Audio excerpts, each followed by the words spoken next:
용서받은 죄인, 용서받은 죄인이라는 제목으로 하나님 말씀 증거하겠습니다.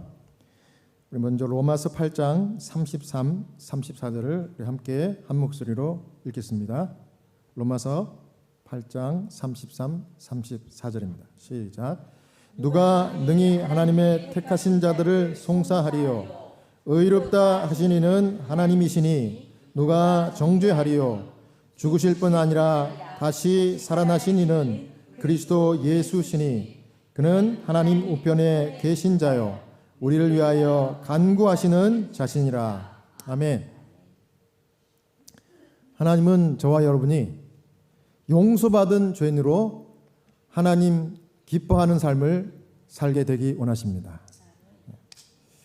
용서받은 죄인의 두 가지 특징이 있는데 오늘 그 두 가지를 좀 살펴보겠습니다. 첫 번째는 용서받은 죄인은 감사와 사랑이 넘치는 사람입니다. 자, 뭐와 무엇이 넘친다고요? 감사와 사랑이 항상 넘칩니다. 누가복음 7장 40절에서 43절입니다. 예수께서 대답하여 이르시되 시몬아 내가 내게 이를 말이 있다 하시니 그가 이르되 선생님 말씀하소서. 이르시되 빚 주는 사람에게 빚진 자가 둘이 있어 하나는 500데나리온을 졌고 하나는 50데나리온을 졌는데 갚을 것이 없으므로 둘 다 탕감하여 주었으니 둘 중에 누가 그를 더 사랑하겠느냐. 시몬이 대답하여 이르되 내 생각에는 많이 탕감함을 받은 자니이다. 이르시되 내 판단이 옳다 하시고. 시몬은 예수님으로부터 문둥병을 고침받은 바리새인이었습니다. 그러니까 시몬은 공공연하게 그리스도의 추종자들과 연합한 아주 소수의 바리새인들 중 한 사람이 시몬이었습니다. 근데 이 시몬은 이후에 이제 예수님을 교사, 유대인들이 교사라고 할 때는 랍비란 말 들어보셨죠? 랍비로 생각했고 또 마음속에는 다른 사람들처럼 이분이 메시아가 되었으면 좋겠다 이런 희망을 가지고 있었지만 정작 다른 이 예수님의 제자들처럼 예수님을 구주로 받아들이지는 않았습니다. 비록 고침을 받고 예수님의 기적을 체험했지만 그래서 예수님의 추종자가 됐지만 바리새인 중에 예수님의 추종자가 되는 것이 참 하늘의 별 따기처럼 힘든 일인데 감동을 받은 거예요. 자기를 고쳐줬기 때문에. 그래서 예수님을 따르는 추종자가 되긴 했지만 정작 예수님을 완전히 본인의 구주로 받아들이는 회심은 아직 하지 못했어요. 그래서 당연히 품성이 변화되지 않았고 그 삶의 원칙도 변하지 않았습니다. 시몬은 수치스러운 문둥병이 나았고 또 그게 계기가 되어 예수님의 이끌렸고 이제 그래서 예수님을 좀 감사의 마음을 표현하고 싶었어요. 그래서 바리새인의 이 생각으로 바리새인적인 사고방식으로 이제 드러나게 예수님께 감사를 표현한 일을 했는데 그 일이 뭐예요? 예수님과 제자들을 자기 집에 잔치를 배설해가지고 초청했습니다. 아주 훌륭한 일을 한 거예요. 그렇죠? 그래서 예수님이 제자들과 함께 그 잔치에 참여하셨습니다. 누가복음 7장 37절에서 38절입니다. 그 동네에 죄를 지은 한 여자가 있어 예수께서 바리새인의 집에 앉아 계심을 알고 향유 담은 옥합을 가지고 와서 예수의 뒤로 그 발 곁에 서서 울며 눈물로 그 발을 적시고 자기 머리털로 닦고 그 발에 입 맞추고 향유를 부으니 제자들과 예수님이 잔치에 참여했는데 함께 참여한 사람들 중에 이 동네에서 그동안 소문난 죄인, 특별히 그때 당시에 귀신이 들렸다고 하면 죄인 중에 괴수로 취급을 받았던 당시입니다. 그래서 7 귀신이 들렸던 이 마리아, 이 사람이 예수님의 이 치유를 받고 감사해서 그 자리에 같이 온 거예요. 그런데 이 여자가 뭘 합니까? 조용히 예수님의 발치에 가서는 울며 눈물로 그 발을 자기가 준비한 정말 값비싼 옥합 향유를 깨가지고 예수님의 발을 붓고 그 머리털로 이제 발을 닦고 그 발에 입 맞추면서 예수님께 감사를 표현했어요. 옥합이 깨지니까 온 집안에 뭐가 나겠습니까? 향기가 퍼졌습니다. 여러분 아신 대로 사람들이 수근수근 이게 무슨 일이냐? 수근수근. 그런데 이때 이 잔치를 준비했던 이 시몬이, 이 바리새인 시몬이 마음 가운데 굉장히 불편한 생각이 들었어요. 누가복음 7장 39절입니다. 예수를 청한 바리새인이 그것을 보고 마음에 이르되 이 사람이 만일 선지자라면 자기를 만지는 이 여자가 누구며 어떠한 자 곧 죄인인 줄을 알았으리라 하거늘. 이 시몬의 마음 가운데 이 불신과 불쾌한 마음이 들었어요. 그리고 자동적으로 어떤 생각을 했는가 하면 만일에 정말 이 예수라는 사람이 선지자라고 할 것 같으면은 이 동네에서도 누구나 다 알고 있는 이 죄인, 이 소문난 죄인, 이 여자가 자기에게 접근했을 때 벌써 내쳤어야 되는데 내치기는커녕 이 여자가 와서 자기가 하고 싶은 일을 다 하게 내버려두네. 그러면서 예수님을 의심하는 겁니다. 여러분 이 시몬이 어떤 사람이었습니까? 시몬은 전에 어떤 사람이었어요? 바리새인이었지만 무슨 병에 걸렸어요? 문둥병 걸렸어요. 문둥병이 걸리면 그때 당시에 이 문둥병자들은 같이 살 수도 없고 이 마을 밖에 나가서 따로 격리돼 갖고 살아야 돼요. 그렇기 때문에 살았지만은 문둥병자들은 이 죽은 것만 못한 그런 처지에서 살아야 되는 그런 사람이었어요. 근데 그런 처지에 있던 사람을 예수님께서 불쌍히 여겨가지고 이 치료해주고 구원을 받은 그런 죄인인데도 같은 죄인, 귀신 들렸던 여인 이 마리아를 정죄하고 예수님이 선지자인가 아닌가 이렇게 의심하는 그런 죄를 범하고 있었습니다. 여러분 이 세상에 엄마 뱃속에서 태어난 모든 사람들은 아담 이후로 다 뭐예요? 너나 할 것 없이 다 죄인이에요. 여러분도 죄인이고 저도 죄인이고 모두가 다 죄인이에요. 로마서 3장 10절에 기록된 바 의인은 없나니 하나도 없으며 그랬습니다. 하나도 없습니다. 시대소망 567페이지에 이 사람에 대해서 아주 명확하게 이렇게 정리를 했다고요. 이 시몬, 이 바리새인 시몬에 대해서 이렇게 명확하게 정의를 내렸습니다. 마리아는 용서받은 죄인인 반면에 그는 용서받지 못한 무엇이다? 용서받지 못한 죄인이었다. 그가 그 여자를 정죄하도록 한 그 공의의 엄정한 율법은 그를 정죄하였다. 하나님 보시기에 우리는 큰 죄인, 작은 죄인 따질지라도 하나님 보시기에 우리는 다 어떤 죄인이에요? 다 심각한 죄인들이에요. 거짓말자나 살인자나 다 똑같아. 하나님 보시기에 심각한 죄인. 우리는 다 정말 속절없는 사단의 노예요. 포로입니다. 포로. 누가복음 7장 41절에서 43절. 그래서 예수님이 바로 시몬의 마음을 읽으시고 이렇게 이야기하십니다. 이르시되 빚 주는 사람에게 빚진 자가 둘이 있어 하나는 500데나리온을 졌고 하나는 50데나리온을 졌는데 갚을 것이 없으므로 둘 다 탕감하여 주었으니 둘 중에 누가 그를 더 사랑하겠느냐? 시몬이 대답하여 이르되 내 생각에는 많이 탕감함을 받은 자니이다. 이르시되 내 판단이 옳다. 예수님이 아주 이 시몬의 마음을 읽으시고 딱 지적해 주셨습니다. 그리고 나서 누가복음 7장 47절에 이렇게 또 말씀했습니다. 이러므로 내가 내게 말하노니 그의 많은 죄가 사하여졌도다. 이는 그의 사랑함이 많음이라. 사함을 받은 일이 적은 자는 적게 사랑하느니라. 이게 무슨 얘기입니까? 그 여인은 엄청나게 비싼 이 옥합을 깨트릴 정도로 감사를 표현한 거 보니 그가 많은 죄를 용서받았다는 그 큰 은혜를 그가 이미 체험하고 받아들인 것이 분명하다 이거예요. 근데 너는 정작 너는 큰 은혜를 받았음에도 불구하고 작게 감사하는 거 아니냐?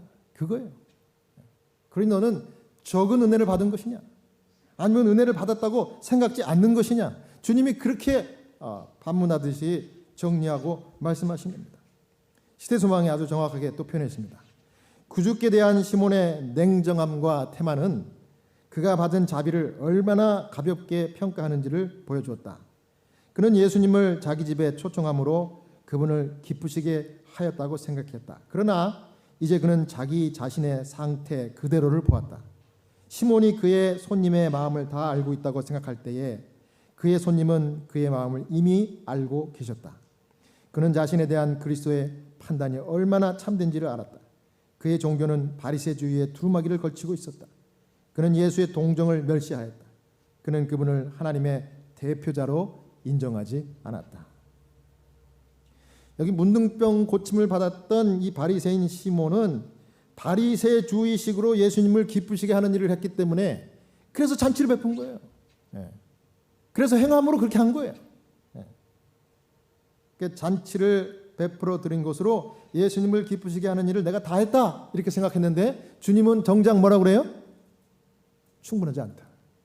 주님은 그 마음의 제사를 받기를 더 원하시는 거예요. 순종이 제사보다 낫고. 우리 주께서는 아직도 변화되지 못한 이 바리새인의 마음을 읽고 계신 거예요. 시몬은 문둥병만 고침받은 것이지 정작 그에게 필요한 죄의 용서, 그 다음에 회심, 그리고 갚을 길이 없는 하나님의 용서의 은혜를 경험하지 못한 거예요. 여기 시대소망에 또 이렇게 설명합니다. 시몬은 손님들 앞에서 공공연하게 자기를 책망하지 않으신 예수님의 친절로 인하여 감동되었다. 그는 마리아가 받게 되기를 바랐던 것처럼 대접받지 않았다. 그는 예수께서 그의 잘못을 다른 사람 앞에 드러내기를 원하지 않으시며 사실을 진실하게 말함으로 그의 마음의 죄를 깨닫게 하고 동정 어린 친절로서 그의 마음을 부드럽게 하기를 원하신다는 것을 알게 되었다. 단호한 책망은 시몬의 마음을 굳게 하여 회개할 수 없게 했을 것이지만 참을성 있는 훈계가 그로 하여금 그의 잘못을 깨닫도록 하였다. 예수님이 그렇게 말씀하시니까 시몬이 이 사람이 이 대화를 하다 보면 그 영의 동물이라 이 예수님의 그 말의 요지가 뭔지를 분명히 깨닫고 알 수가 있습니다. 그리고 예수님 앞에 자기 자신이 벌거벗은 것처럼 자기의 그 마음과 이 못된 이 죄성이 다 드러나고 자기 정말 숨겨놓은 그 죄까지 다 들여다보신 것 같아요. 그래서 이 바리새인들이 그런 걸 참 두려워합니다. 사람들 앞에 자기의 잘못이 드러나는 것을 목숨보다도 더 정말 어렵게 생각해요. 그래서 예수님이 바리새주의적인 사고방식이라는 그 자기의 죄를 이 사람들 모인 사람들 앞에서 다 드러내놓고 막 책망하듯이 이렇게 질책을 하셔야 하는데 주님이 어떤 식으로 이 시몬을 대하셨어요? 여기 보니까 참을성 있는 훈계라. 저는 이런 표현이 너무 좋아. 단호한 책망 대신에 참을성 있는 훈계로 부드럽게 그의 잘못을 지적했다. 주님이 음성을 아마 참 멋지게 깔아가지고 이렇게 친절한 사랑이 깃든 그런 음성으로 말씀을 하신 것 같아요. 그렇게 하니까 그리고 정작 자기의 그 숨겨진 죄를 주님이 드러내놓고 알리지 않은 상태에서 그걸 지적해 주니까 이 마음 가운데 감동이 온 거예요. 야, 그때 회심이 일어났습니다. 이때 진짜 회심이 일어났어요. 여러분, 저는 이것을 하나님의 거룩한 침묵이라고 표현하고 싶어요. 죄인들을 향한, 저와 여러분들을 향한 하나님의 거룩한 침묵, 또 쉽게 얘기하면 하나님의 눈 감아 주심이 죄인들에게 엄청난 은혜라는 것을 여러분 기억하시기 바랍니다. 여러분, 하나님께서 저와 여러분을 눈 감아 주시고 숨겨놓은 그 모든 더러운 죄들을 만천하에 드러내 놓고 책망하지 않으셨다는 것이 얼마나 감사한지 몰라요. 여러분, 그거를 하나님께서 그냥 바리새적인 방법으로 팍팍팍 드러내가지고 탁탁탁 수학 공식식으로 딱딱딱 이렇게 처단하고 이렇게 했다 그러면 여러분들은 고사하고 저부터가 여기 있을 수가 없을 겁니다. 저는 그게 얼마나 감사한지 몰라요. 여러분, 은혜를 깊이 깨닫고 그를 느끼는 사람만이 감사하고 사랑할 수 있어요. 이게 진짜 용서받은 죄인입니다. 여러분이 진짜 용서받은 죄인이라는 사실을 인정할 수 있는, 하나님께 증명해 볼 수 있는 길은 감사와 사랑이에요. 감사와 사랑. 여러분, 얼마나 감사합니까? 저는 늘 그렇게 말씀드리지만은 저는 하루하루가 늘 감사해요. 지금까지 살아온 거는 이제 다 지났기 때문에 이건 뭐 제 소관이 아닙니다. 이제 오늘 이 순간, 그리고 내일 또 하루를 더 살게 해주신다면 그거 얼마나 감사한지 몰라요.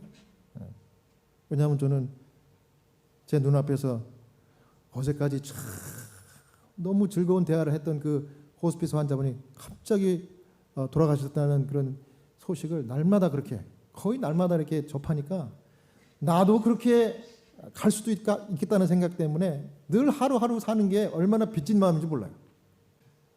여러분, 제가 지난주에 말씀드렸던 그분 있죠? 여러분 기도하셨어요? 네. 데이빗. 지난 2주 전에 처음으로 만나가지고 이 데이빗, 그 위암 말기 환자, 저보다 나이도 어려, 49살. 예? 그다음에 멕시코에서 여기 이민 온 남자예요. 근데 종교가 같은 재림교회, 저와 여러분이 같이 믿는 우리 재림교회 안식일 교인이에요. 너무 반갑고 또 안 됐고, 그래서 그 암 투병 때문에 2달 만에 이 30파운드 빠져가지고, 여러분 30파운드가 2달 만에 빠지면 피골이 상접했다는 것, 여러분 한번 보셨어요? 피골이 상접한 분들 암 투병하다 보면 피골이 상접해서 돌아가셔요. 그래가지고 제가 왔다고 또 침대에서 굳이 일어나네 이분이. 그래 앉아가 제가 30분 동안 대화를 했는데 아주 불편하니까 뼈가 이렇게 엉치뼈가 자꾸 이렇게 신경 쓰이니까, 살이 없으니까 자꾸 비틀어요. 그런데도 한 번도 불평 안 하고, 그러니까 주의 종이라고. 그래서 제가 얼른 마쳤어요. 근데 마지막으로 제가 지난번 말씀드린 대로 본인이 먼저 뭐라 그래요? 저한테 목사님 기도해 주세요. 기도해 주세요. 그래서 열심히 기도했습니다. 이 소식을 제가 이제 방송을 통해서 설교를 다 내보냈잖아요. 했더니 제가 아는 것만 해도 한 3분 정도가 지금까지 에브리데이 기도하고 계시네요. 한 분은 지금 플로리다에 내려가 있는 여기 시카고에 사시는 한인 분 중에 한 분, 어떤 제가 아는 지인분인데, 그분이 목사님 데이빗 이름 부르면서 제가 날마다 기도하고 있습니다. 그래요. 또 한 분은 시카고에 계신 분, 또 심지어 한국에서 이 방송을 듣고 데이빗을 이름 부르면서 기도합니다. 저희 집사람에게 연락이 온 분도 계시네요. 그래서 저도 기도하고 우리 가족들도 기도하고 여러분들도 기도하고 기도했는데, 제가 이제 2번째 방문을 가기 위해서 어저께 전화를 했지 않습니까? 그래서 내가 오늘 오후에 좀 방문 좀 가겠다고 그랬더니 그 조카가 목사님 오늘 방문 안 오셔도 됩니다. 그래요. 아니 왜요? 목사님 다녀가신 이후로 우리가 열심히 기도했지 않습니까? 저희 삼촌이, 그 침대만 누워있던 삼촌이 갑자기 기력을 회복하고 식사를 하기 시작하더니 힘이 나는가 봐요. 오늘은 바깥에 혼자서 자기가 산책을 갔다 왔대요. 기적이 일어난 건데, 기적이. 위암이 말기에 온몸에 다 퍼졌어요. 그런 분이 통증을 이기고 기운을 회복해서 바깥으로 돌아다니면서 산책을 했답니다. 그럼 내가 가서 봐야지 그랬더니 목사님 죄송한데요, 갑자기 좋아졌다는 소식을 듣고 멀리서, 아마 멕시코에서 온 것 같아, 멀리서 가장 친한 친구들이 보러 왔대요. 그 친구들을 볼 마음에 아주 지금 막 들떠 있답니다. 환자가. 그래서 아이고 그런 이유라면 내가 오늘 방문 안 가도 되지요. 그러면 친구들이랑 좋은 시간 보내고 다음 주 화요일 날 제가 아침에 방문을 가도 되겠습니까? 그때 오십시오. 그때 제가 삼촌한테 꼭 얘기할게요. 제가 그 전화를 끊고 하나님께 뭐 할게요? 감사했습니다. 정말 내 동생 같은 그런 친근한 마음이 드는 짠한 이 호스피스 환자를 위해서 제가 에브리데이 기도했는데, 하나님 그 기도를 땅에 떨어뜨리거나 허투루 듣지 않으셨어요. 그러니 저는 너무 감사한 거예요. 그러면서 또 한편은 또 나에게도 이 사역을 계속하고 또 교회를 섬기면서 또 더 하루라도 살면서 사람들을 사랑할 수 있는, 복음을 전할 수 있는 이런 기회를 허락하신 하나님께 또 감사했습니다. 그러다 보니까 감사가 자꾸 이어지는 거예요. 자꾸. 여러분, 감사가요, 감사를 낳는 거 아십니까? 그리고 감사와 기도는 전파되는 거 아세요? 여러분이 만약에 기도를 열심히 하고 기도에 정말 몰입하잖아요. 그리고 기도를 여러분들이 하는 그 순간부터 여러분을 보고서 다른 성도들이 따라해요. 그래서 기도는 전파가 돼요. 또 마찬가지로 감사도요. 여러분이 감사하는 정신을 갖고 감사하는 말을 내뱉잖아요. 그리고 감사하는 말을 들으면 그 감사하는 말을 들은 사람들이 감사하는 일을 찾게 되고 감사하는 일이 생기게 됩니다. 이게 하나님의 축복이에요, 축복. 그래서 하나님께서 우리에게 이 고난의 길, 신앙의 길을, 어려운 십자가의 길을 허락하시긴 했지만은 그 길을 가는 요소에 감사를 심어놓으셨어요. 감사. 그렇게 사랑하는 겁니다. 여러분, 그래서 우리의 잘못을 따지지 않으시고 날마다 이렇게 생명 주시고요, 은혜 주시고요, 구원의 길을 제공해 주시는 하나님께 여러분 감사가 넘치는 그런 성숙한 하나님의 용서받은 죄인들 다 되시기를 주의 이름으로 축원합니다. 그다음 두 번째는 용서받은 죄인은요, 겸손과 희생입니다. 자, 무엇이라고요? 겸손과 희생입니다.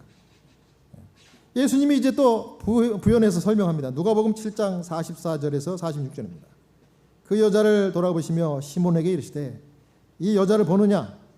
내가 내 집에 들어올 때 너는 내게 발 씻을 물도 주지 아니하였으되 이 여자는 눈물로 내 발을 적시고 그 머리털로 닦았으며 너는 내게 입 맞추지 아니하였으되 그는 내가 들어올 때부터 내 발에 입 맞추기를 그치지 아니하였으며 너는 내 머리에 감람류도 붓지 아니하였으되 그는 향유를 내 발에 부었느니라. 시몬 베드로가 이 말을 듣고 부끄러워가지고 예수님을 쳐다볼 수가 없었어요. 이때 회심이 됐습니다. 그래서 시몬은 정말 나는 빚을 져도 큰 빚을 졌구나 회개하고 그 이후로는 아주 겸손한, 교만을 버린 겸손한 주님의 제자가 되었습니다. 여기 시대의 소망에 이렇게 표현했습니다. 시몬은 주께 진 빚의 크기를 보았다. 회개함으로 그의 교만은 겸손하게 되었다. 그래서 그 거만한 바리새인은 겸손하고 자아를 희생하는 제자가 되었다. 예수님의 죄인 중에 괴수와 같은 자신을 대하시는 부드럽고 인자하신 태도에 감동받은 시몬이 그 주님이 이 여인의 행동과 자신의 행동을 막 비교하면서 큰 빚진 자기 자신을 쫙 투영해 주시니까 완전히 부끄러워가지고 또 자기가 깨어져가지고 드디어 이제 용서받은 죄인이 됐습니다. 나의 정죄, 나의 비판, 이 행동이 주님의 큰 용서와 그 은혜를 가렸구나. 그걸 내가 깨닫지 못하고 내가 조금 육체적인 기적과 회복을 체험했다고 나도 모르게 다른 사람을 정죄했구나. 내가 죄인이다. 이걸 또 깨달은 거예요. 여러분, 그래서 우리 그리스도인들이 하나님의 은혜와 복을 받을수록 더 겸손해져야 됩니다. 그래서 보리가 익을수록 고개를 숙이는 것처럼 더 하나님께서 은혜를 주시고 또 감사할 일을 많이 주시면 그럴수록 더 겸손하고 더 희생해야 돼요. 그럼 하나님이 기뻐하시는 겁니다. 저는 그 마지막 그 표현이 너무 좋아요. 그래서 그 거만한 바리새인은 겸손하고 자아를 희생하는 제자가 되었다. 이 세상에서 우리가 누리는 이 모든 복과 영광이 제가 제 나이만큼 지금 살아보고 또 미국에서 와서도 이렇게 보니까 저를 포함해서 이건 여러분 모두를 다 포함해서 이게 화무 11홍. 이게 뭐예요? 아무리 화려한 꽃이라도 이게 여름만 지나면 그냥 꽃이 시드는 것처럼 이게 부질없이 다 사라지게 돼 있어요. 그러니까 너무 자고하거나 교만하거나 이러면 안 돼. 모든 것이 하나님께서 주신 은혜요. 주님의 사랑의 결과라는 사실을 인정하고 살아야지. 그렇지 않으면 교만해집니다, 여러분. 여러분, 그래서 제가 여러분들을 위해서 하나님께서 복 주십시오, 여러분 축복해 주십시오, 하나님 이 사람을 불쌍히 여기십시오 기도하면서 꼭 빠지지 않는 기도가 뭔지 아세요? 그러나 여러분, 그 복 받았다고 나중에라도 이분이 교만한 사람 되지 않게 도와주십시오. 제가 그렇게 기도합니다. 제가 이 교회 목사로서 여러분들을 위해서 드려야 할 옳은 기도라고 생각합니까? 네. 옳은 기도예요, 옳은 기도. 그래서 하나님께 감사하지만은 겸손해야 돼, 겸손해. 그 다음에 겸손할 뿐만 아니라 희생을 해야 됩니다. 오늘 아침에 우리 한 지사님께서 간증을 하셨는데 그 간증의 내용이 보니까 내가 희생한 희생. 내가 희생하니까 나를 시기하고 모함하고 반대했던 그 사람도 하나님께서 복을 주시고 그 사람이 나를 더 존경하는 사람으로 바뀌는 겁니다. 여러분, 세상에 살다 보면요, 질투의 화신들이 너무 많아요. 나도 질투의 화신이 될 수도 있고 여러분도 그렇게 될 수 있는 거예요. 왜냐하면 아직 우리는 하늘 가기 직전에 있는 사람들이기 때문에 의인이 아니에요. 용서받은 뭐예요? 용서받은 죄인이기 때문에 은혜로 사는 거예요, 은혜로. 그러니까 여러분, 저는 사돈이 땅을 사면은 내 배가 아프다는 게 우리말만, 우리나라 사람들만 해당하는 속담인지 알았더니 여기 와보니까 미국 사람들도 그러더라고. 미국 사람들도. 배 아파요. 내가 잘 되면 배 아파요. 박수 치면서 겉으로는 축하해 주다가 뒤에서는요, 이렇게 배 아파하고 시기해. 근데 여러분, 그럴 필요 없어요.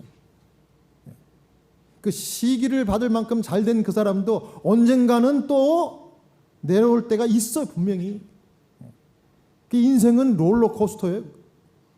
굴곡이 있는 겁니다. 그걸 시기할 필요도 없고 또 내가 잘 됐다고 자랑할 필요도 없는 겁니다. 하나님께서 여기 귀한 말씀 주셨습니다. 여기 오늘 처음에 우리 같이 읽었죠? 이 지혜로운 말씀, 로마서 8장 33절 34절. 누가 능히 하나님의 택하신 자들을 송사하리요? 의롭다 하시는 하나님이시니 누가 정죄하리요? 죽으실 뿐 아니라 다시 살아나시는 그리스도 예수시니 그는 하나님 우편에 계신 자요 우리를 위하여 간구하시는 자십니다. 시대의 소망에 아주 귀한 말씀 주셨는데 제가 읽고 마치겠습니다. 시대의 소망. 당신께 피난처를 구하는 영혼들에게 예수께서는 참소자들과 구설의 다툼으로부터 높이 쳐들어 올리신다. 어떤 인간이나 악한 천사도 이 영혼들을 참소할 수 없다. 그리스도께서는 당신의 신성과 인성에 그들을 연합시키신다. 그들은 하나님의 보좌에서 흘러나오는 빛 가운데서 죄짐을 지신 위대하신 분 곁에 선다. 사랑하는 여러분, 여러분이 어떠한 상황, 어떠한 순간에 있다 할지라도 주님 곁에 있는 용서받은 죄인이라는 사실을 잊지 마시기 바랍니다.